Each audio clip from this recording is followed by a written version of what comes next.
அவர் ஜாலியா இருக்காருங்க. அவர் ஜாலியா இருக்காரு. உண்மதான். இந்த பொண்ணு வெட்டியா உண்மதான். உட்கார்ந்திருக்கு. ஆ வெட்டியா உட்கார்ந்திருக்கு.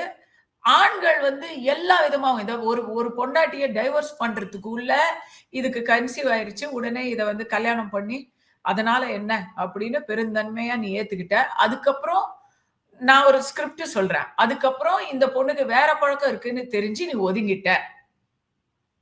இப்படி இருக்கலாம். கண்டிப்பா. இருக்கலாம் இல்லையா? இப்படி இருக்கலாம். ஆமா. அப்படி இது இது ஒண்ணு தான் மாதம்பட்டிக்கான ஒரு ஜஸ்டிஃபிகேஷனா இருக்க முடியும். ரங்கராஜுக்கு ஒரு ஜஸ்டிஃபிகேஷன்.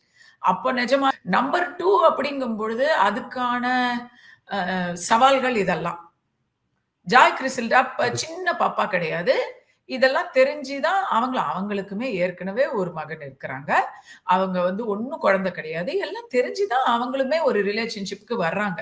சோ அந்த ஆமா. ரிலேஷன்ஷிப்ல அது சாரி நான் இத சொல்றதுக்காக நீங்க என்ன மன்னிக்கணும்.